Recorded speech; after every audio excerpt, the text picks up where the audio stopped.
Welcome to Know, I'm Jon Risinger. Everyone got their hopes up for that Fallout New Vegas 2 rumor yesterday, and it looks like those hopes were all for, well, nothing. Kotaku received a statement from Obsidian PR manager Mike Dowling, who said, "We've said plenty of times that we'd love to work on a Fallout again if Bethesda wanted us to. We just aren't at this time. Right now, we're very focused on the FIG campaign to make our first ever sequel in Pillars of Eternity 2, Deadfire. There are also some claims made in the article about the original source of the rumor, Frag Hero, who has been accused of editing past posts to make their inside sources seem more credible. As always, we'll keep doing our best in the future to qualify any rumors we report on and why they sometimes send our bullshit meters into overdrive." If you're still waiting on Nintendo to make sense of their ridiculous decision to route all chat and matchmaking features for the Switch through a smartphone app, well, get ready to get even more confused than ever before. The official Splatoon account tweeted out a diagram of how voice and matchmaking work with Nintendo's new app, and it's a total kindergarten drawing clusterfuck. The devs also state that you'll only be able to talk to your team in-game and won't be able to communicate with somebody you don't know. Judging from this drawing, it's going to be hard as shit to talk to somebody you do know, too. So, we've had rumors and speculation about a Red Dead Redemption 2 ad at this weekend's Super Bowl, but now we have confirmation that Nintendo is going to be making the Super Bowl debut with an ad for the Switch. Yes, there was that Pokemon ad last year, but that one was technically done by the Pokemon Company rather than Nintendo. The 30-second ad will be aired during the fourth quarter of the big game. If you don't know sports, near the end. If you don't want to wait that long, though, you can, Good Guy Nintendo has already released a 30 and 90-second cut of the commercial. The 30-second spot is mostly centered on Breath of the Wild, while the 90-second extended look features Splatoon, ARMS, Mario Kart, and 1-2 Switch.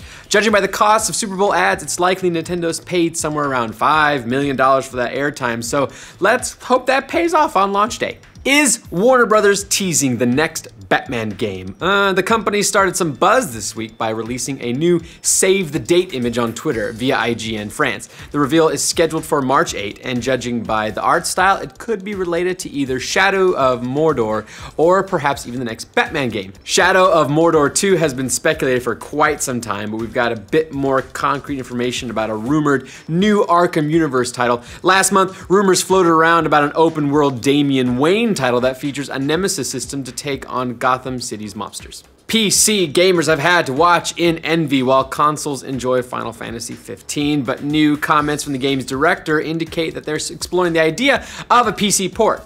Director Hajime Tabata said in a new interview with Famitsu, "I'd like to release the game on PC as a technical attempt. I want to show PC users Final Fantasy 15 running on high-end machines."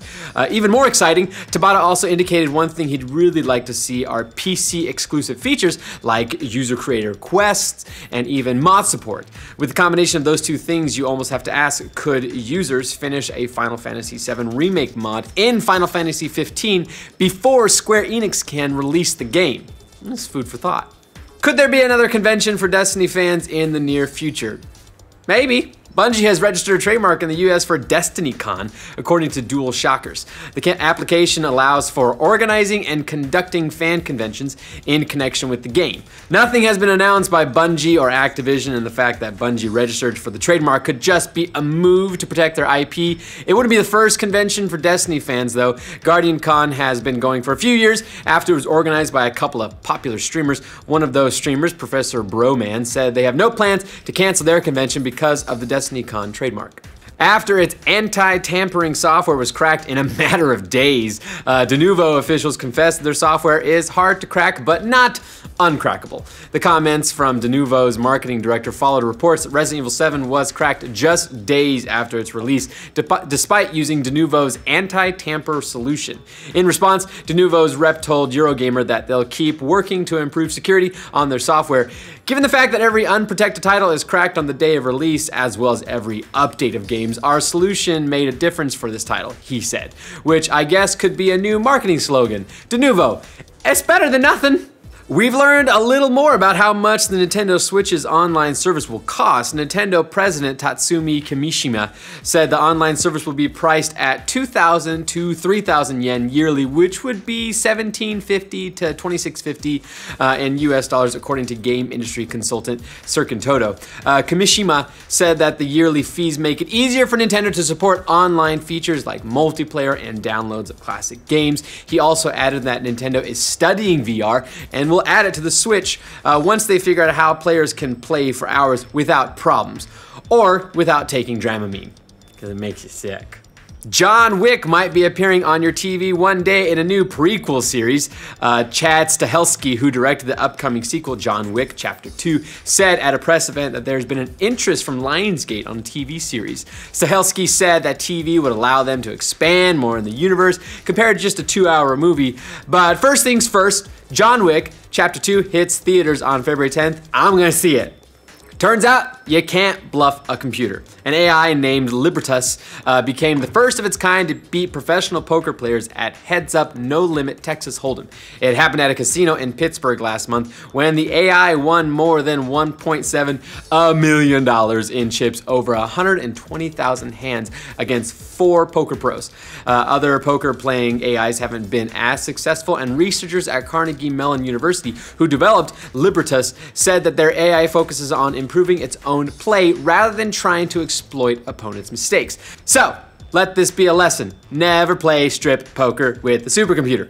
You probably won't win, and there's nothing good to see even if you do. So, that does it for all of today's news. Let us know what you think of any of these stories down in the comments below. And for more news from every corner of the internet, remember to like this video and subscribe to this channel, which is called The Know, if you didn't know that already. There's also, it's Frag Hero, not Yeah, Frag Hero. I got to the name and I was like, this is either like a foreign name or a username, and it would be pronounced differently for either one. You know, if it's like it's Italian, it's like Fragero. But then if it's like someone's stupid username, it's Frag Hero. Need a capital H in there. That's what he needs.